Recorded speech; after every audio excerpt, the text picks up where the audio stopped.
네, 안녕하세요. 잘들 지내셨죠? 요즘 이제 코로나19가 아직 완벽하게 안심할 땐 아니지만 그래도 많이 좀 괜찮아지고 있는 것 같아서 좀 다행이라고 생각합니다. 그리고 실제로 약국에 마스크도 또 많이 남더라고요. 요즘 또 정부에서 주는 그 마스크 숫자도 좀 많이 늘어났고요.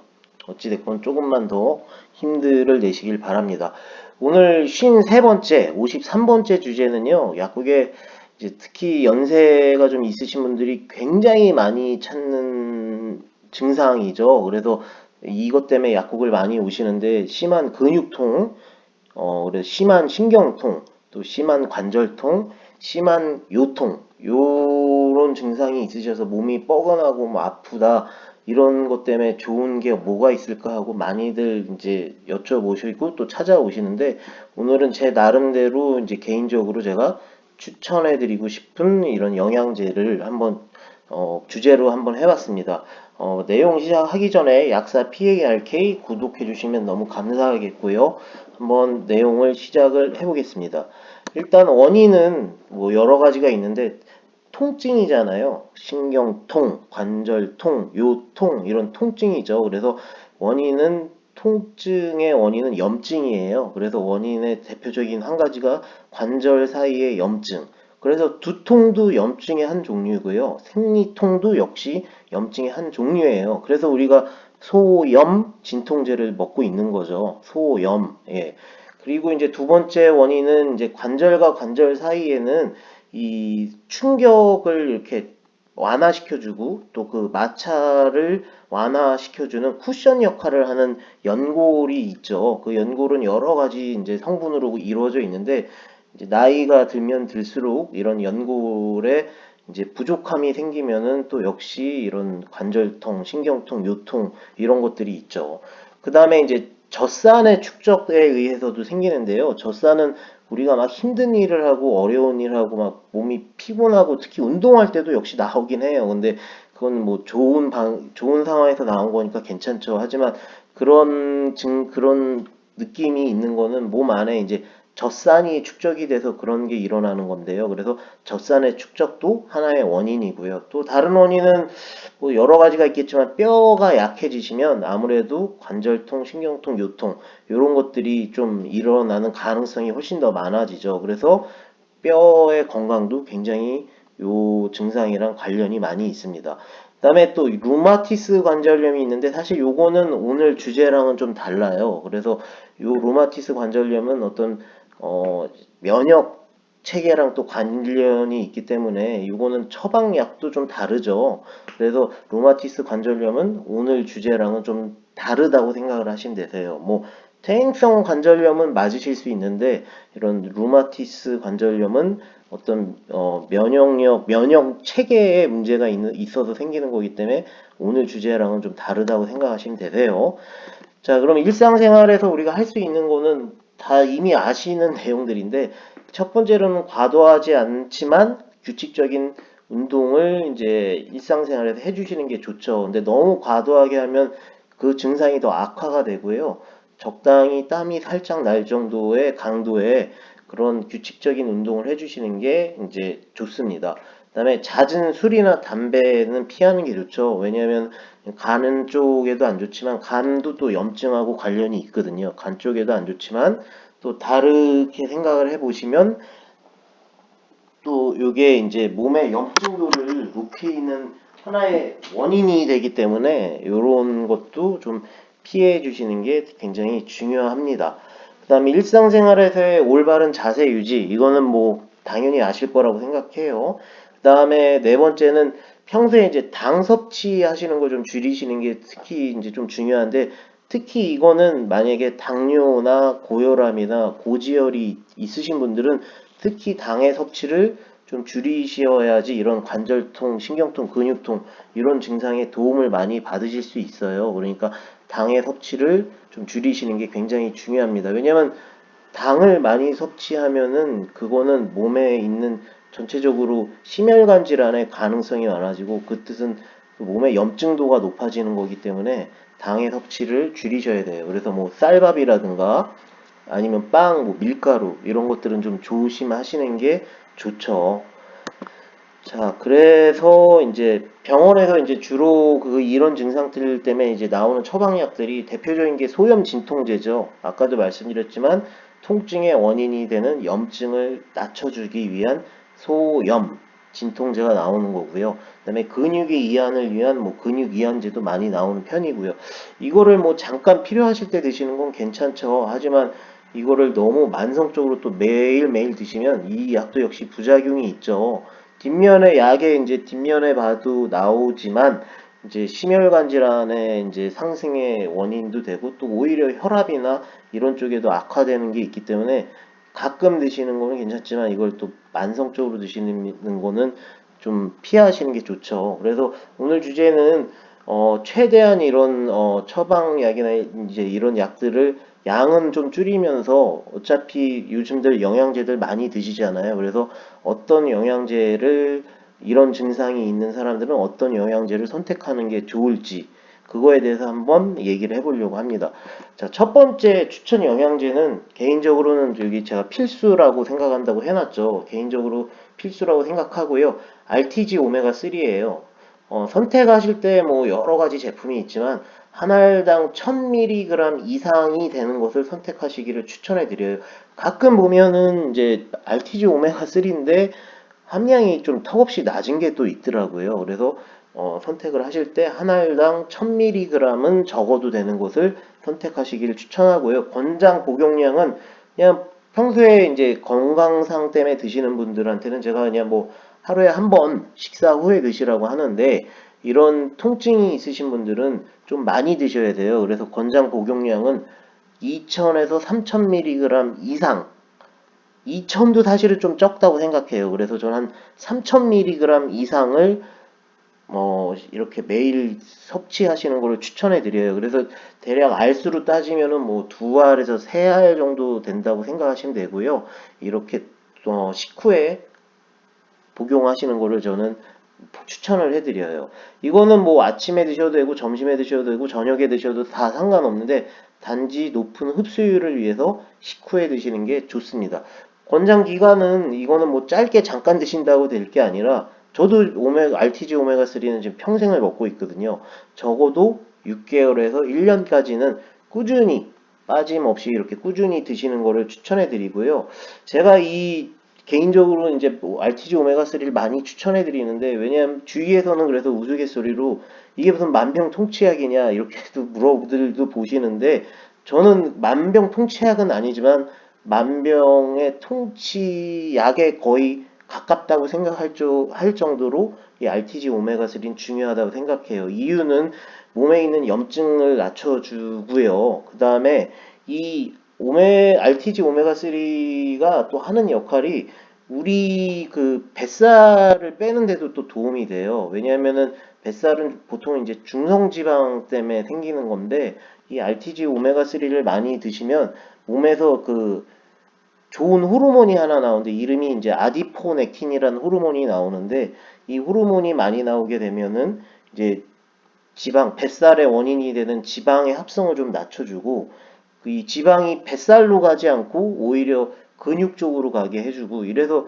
되게 좋은 것들이 많거든요. 그래서 뭐 당뇨의 원인이 되는 인슐린 저항성 개선에도 좋고 그다음에 HDL도 되게 좋은 수치까지 잘 올려주고 또 몸에 안 좋은 콜레스테롤인 LDL은 또 이렇게 낮춰주고 하기 때문에 이 RTG 오메가 3는 굉장히 좋아요. 그래서 제가 이전에 영상에서도 오메가3를 많이 말씀드렸는데 뭐 안구 건조에도 좋고 사실은 굉장히 RTG 오메가3는 하는 역할이 많아요. 그래서 추천 영양제 1번을 제가 요걸로 꼽아봤습니다. 그래서 중요해요. 몸에 있는 염증을 낮춰주기 때문에 그래야지 통증이 없어지죠. 그래서 이 아까 말씀드렸다시피 이 뒷면에 이렇게 보시면은 함량이 나와요. 영양 기능 정보. 이래서 이렇게 보시면은 EPDH 합 뭐 1200mg이라고 써 있죠. 이렇게 이왕이면 선택하실 때 1000mg 이상은 되는 거를 좀 선택하시는 거를 추천해 드립니다. 이건 뭐 제품이 되게 워낙 여러 가지 있으니까 잘 선택하시면 되세요. 근데 RTG로 좀 선택하시고요. 자, 그 다음에 두 번째는 이것도 제가 필수라고 생각하는데 활성 비타민 B를 함유한 종합 영양제. 요즘 되게 많죠. 이거는 제가 비타민 B 영상을 많이 했기 때문에 많이들 아실 거예요. 그래서 활성 비타민 B를 함유한 종합 영양제고, 용량은 위가 만약에 심각하게 약하신 분이 아니시면 뭐 100mg짜리로 드시는 게 좋죠. 하루에 한 번 식사 후에 드시는 거고, 요거는 저기 수면 에너지 생성에도 관여를 하기 때문에 수면에 방해가 될 수 있으니까 저녁 말고 아침 아니면 점심 둘 중에 한 번 식사 후에 드시면 되고요. 이유는 비타민 B1의 이제 활성 비타민을 이제 벤포티아민 또는 이제 프루솔티아민이라고 하는데, 비활성형은 티아민 질산염이라고 하고요. 활성형은 이렇게 벤포티아민 아니면 프루솔티아민 이렇게 두 종류가 있으니까 요건 잘 선택하시면 되고, 이거를 추천드리는 이유는 기본적으로 아까 말씀드렸다시피 그 에너지 생성이 되기 때문에 통증의 완화에 되게 좋고요. 그다음에 우리 몸에는 이제 신경을 이렇게 쫘르르 전달하는 선들이 되게 많이 있어요. 그 선들 중에서 그 전달선의 껍질의 생성에 되게 비타민 B1이 되게 중요해요. 그래서 신경통, 근육통, 뭐 요통, 이런 관절통 이런 게 있으신 분들은 그래서 비타민 B를 함유한 종합 영양제를 드시라는 거죠.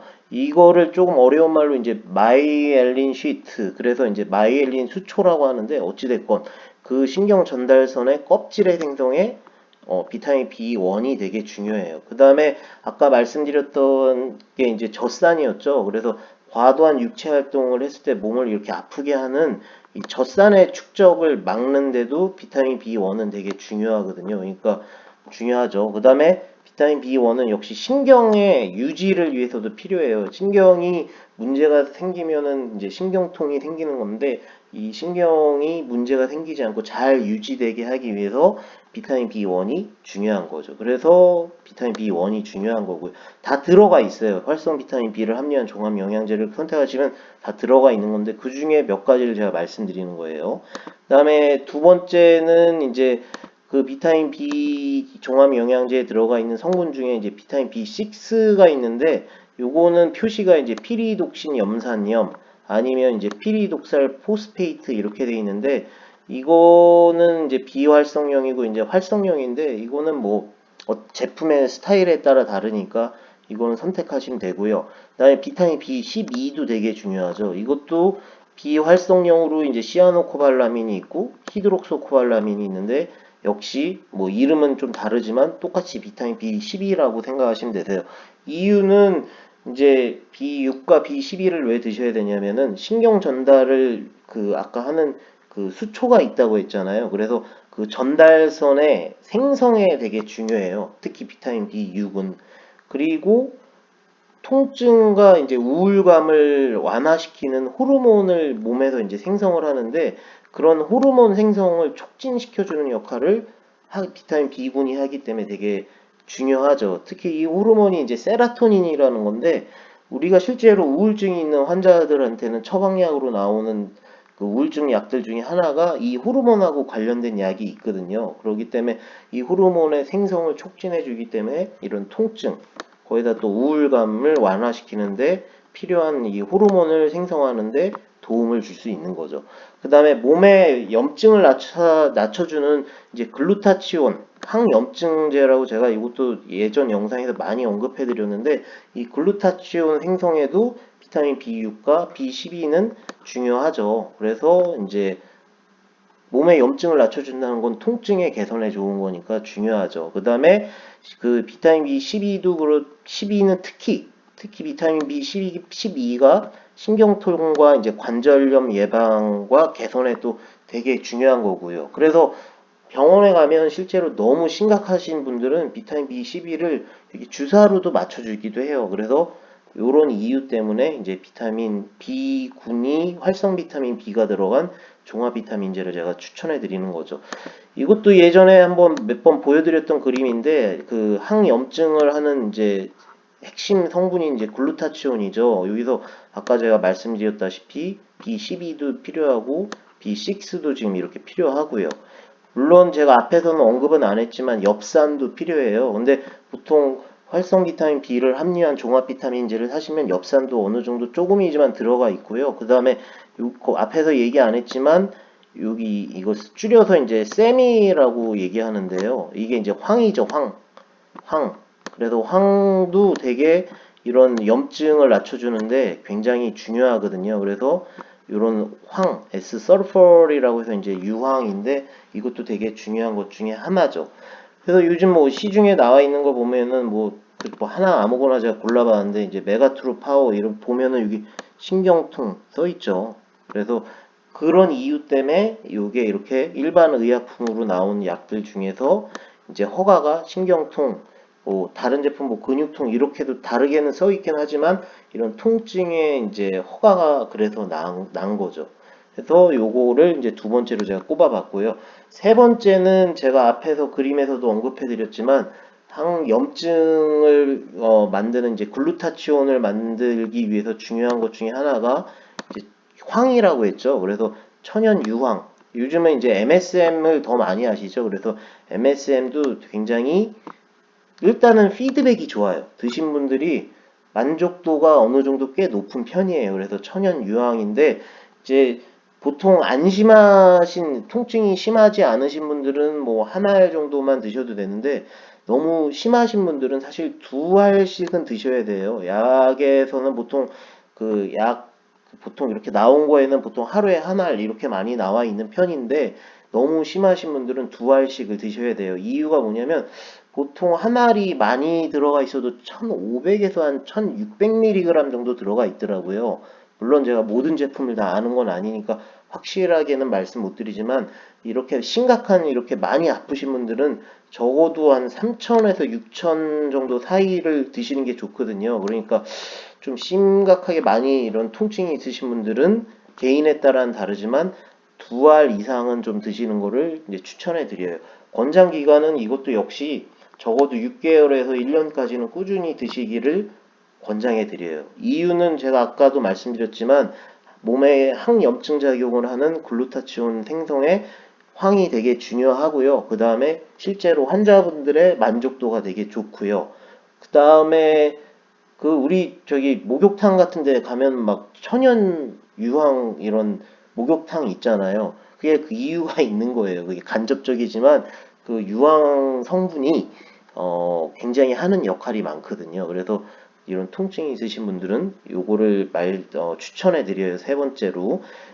그 앞에서 이제 종합 비타민 B에 대한 이제 권장 기간은 말씀 안 드린 게 이거는 뭐 거의 대부분의 사람 분들이 평생을 드셔도 이거 뭐 부족한 게 없기 때문에 이거는 제가 권장 기간을 말씀 그래서 안 드린 거예요. 자, 그리고 이제 제가 1번부터 3번, 그러니까 RTG 오메가3, 종합 비타민, 활성 비타민 B, 그 다음에 MSM, 이 세 가지를 추천해드리는 주된 이유는 통증의 원인이 되는 염증 때문에 이제 말씀을 드리는 거예요. 그래서 이 세 가지는 염증의 예방과 이미 있는 염증의 개선 때문에 하는 거고, 권장 기간은 제가 아까도 말씀드렸지만 6개월에서 한 1년까지는 꾸준히 드셔야 돼요. 한 조금 잠깐 드시고 말면은 뭐또 개인마다 다르지만 또 아니시라는 분들도 꽤 많아요. 그러니까 꾸준하게 6개월에서 1년까지는 꾸준하게 드시는 거를 추천해 드립니다. 자, 그 다음에 이제 4번, 추천 영양제 4번인데 이것도 중요하다고 생각하는데요. 1번에서 3번이 아픈 원인이 되는 염증에 관한 이야기였으면 4번은 이제 채워주는 거죠. 그 연골을 채워주는, 아까 제가 관절 사이의 충격과 마찰을 지켜주는 쿠션 역할을 하는 연골이 있는데 그 연골을 이젠 채워줘야죠. 염증을 낮춰줬으니까 그 연골을 채워주는 게 중요하죠. 그런 제제들이 여러 가지가 있죠. 뭐 많이들 들어보셨겠지만 글루코사민, 뭐 콘드로이친 황산염, 뭐 히알루론산, 콜라겐 뭐 등등해서 되게 많은데 만약에 저한테 한 가지를 여기서 골라 달라고 하면은 저는 콘드로이친 황산염이에요. 이유는 역시 환자분들의 만족도가 굉장히 좋고요. 여기에도 이렇게 보시면 아시겠지만 황산염이라고 되어 있죠. 그러니까 여기에도 또 황이 들어가 있어요. 그래서 MSM 아까 말씀드렸죠. 천연 유황, 이 황이 들어가 있기 때문에 또 좋고요. 그 다음에 글루코사민은 이제 뭐 개 알러지나 이런 거 있으신 분들은 드시면 안 되고, 약간 트렌드가 글루코사민은 좀 옛날 트렌드고 요즘은 이제 콘드로이친이나 이제 MSM 쪽으로 더 많이 넘어온 트렌드거든요. 그리고 콘드로이틴 황산염이 결과물들이 좋아요. 환자분들의 만족도가 좋고 히알루론산이나 뭐 그런 것들보다는 좋아요.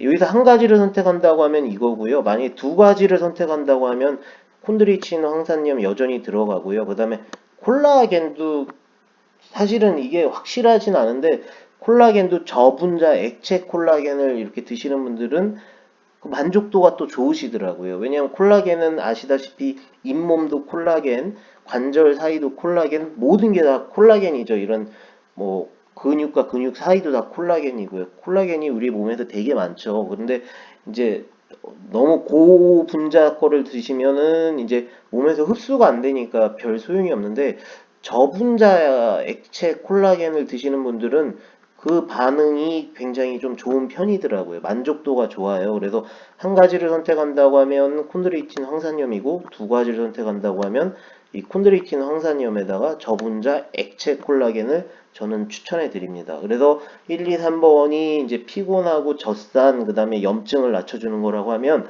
이 추천 영양제 4번은 부족한 걸 채워준다고 생각을 하시면 되세요. 이 콘드로이틴은 특히 황산염은 그 제가 설명을 드릴 때 이 그 관절과 관절 사이에 그 진행 역할을 한다고 전 많이 말씀드리거든요. 그래서 수분을 좀 지켜주는 부드럽게 만들어주는 수분을 지켜주는 역할을 하고 유연성을 좀 좋게 해줘요. 그래서 콘드로이친 황산염을 그런 보수 작용이라고 하죠. 그래서 액체를 이렇게 진액을 부드럽게 만들어주는 그런 액체의 역할을 한다고 생각을 하시면 되세요. 그래서 이게 이제 제 네 번째고요. 이건 추가인데요. 아까 제가 뼈도 말씀드렸잖아요. 뼈도 중요하다고. 그래서 추가로 옵션이 될 수 있는 거는 뭐 요즘 뭐 마그네슘하고 비타민 D 다 많이들 드시더라고요. 칼슘도 많이 드시고. 그러니까 뭐 이미 드시고 있다고 하면 마그네슘도 역시 다리 저린 거에만 좋은 게 아니라 뼈에도 되게 좋거든요. 비타민 D도 말할 것도 없죠. 칼슘의 흡수율을 높여주니까. 그래서 이거를 뭐 만약에 드시고 계신 분들이면 괜찮고, 그게 아니시면 요즘은 이제 칼슘, 마그네슘, 비타민 D를 합쳐서 이제 칼마디라고 하는데, 이 칼마디 제품들이 많이 나오니까 만약에 추가로 어떤 뼈가 이미 좀 안 좋거나 이제 예방차 드시고자 하시는 분들은 이것도 추가로 옵션이 될 수 있는 좋은 선택지라고 생각합니다. 자, 그래서 오늘은 이제 주제로서 이제 관절통, 근육통, 신경통, 요통, 심한 아픔이 있는 거에 필요한 영양제가 어떤 게 좋을까 하다가, 이거는 약사님들마다 뭐 다 다르겠지만 저는 많이 요렇게 많이들 추천해 드렸고요. 그래서 그거에 대해서 이야기를 해봤고요. 꾸준하게 드셔야 돼요. 다시 한번 말씀드리지만 꾸준하게, 잠깐 드시다가 말면 안 되고 꾸준하게 해요. 그래서 53번째 주제로 오늘은 해봤고요. 어, 구독해 주시면 감사하겠고 좋아요도 많이 눌러주시고 질문도 있으시면 주시고요. 감사합니다. 또 남은 한 주 잘 보내시고요. 안녕히 계세요.